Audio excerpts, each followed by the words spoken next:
I want to briefly touch on disclosure. Because you can't do a talk about sexuality and intimacy without also talking about dating. How many of you have thought about dating? So when do I disclose? This is, again, this could be a talk all in of itself, but I think it's an important thing to talk about. So when do I disclose? When do I disclose to somebody that I'm romantically interested in that I have a cancer diagnosis?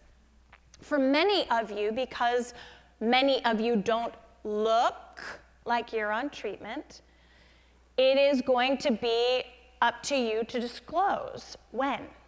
There is no perfect time on when. The only advice I have is if I had a magic wand and I could, prescribe each one of you your own treatment plan, I would, but I don't. So the only advice I have is do it before you know your heart is so invested. And for many, it's like the fourth date, and only because you need to be able to assess whether they know you before they know the cancer, right? So the first date is not usually the right time, typically. Now, I know some people that walk in with like pink shirts and Survivor shirts, and they slap bumper stickers on people's cars as they're walking in. But often is the case that might frighten someone, not because you're a survivor, but because it's a lot to take in. So let them get to know you. If you have a crazy mom, that's not typically something you talk about on a first date. So wait.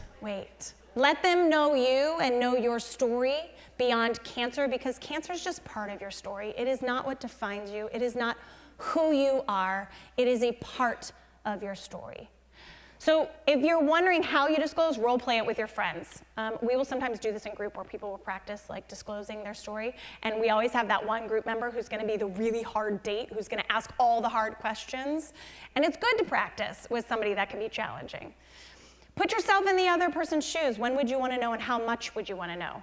The only piece I think is really important is that you know your story and you understand the implications of what your disease is and the treatments are, so that when you're in that situation and you're disclosing, if they ask you, can you have kids? What does this mean to your body in a year from now? Are you going to die? People will ask hard questions. Be in a space that you can respond. So have all your answers here so that you don't feel caught off guard. And the only reason is not because you have to have all the answers, but if you can feel and look confident in your answers, how much more relaxed are they going to be? A lot more relaxed.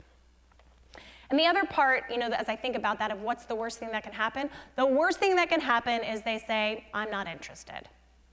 That's the worst thing that can happen. And you've learned something in the process. And if that person says, I'm not interested, or I don't think I can do this, then that's not because they're a bad person. It certainly is, it does mean they're not the right person for you. That they're not the right person for you. If they can't hang in with that, they're not going to be able to hang in with a whole lot of other stuff. So if that scares them away, then you go to the next.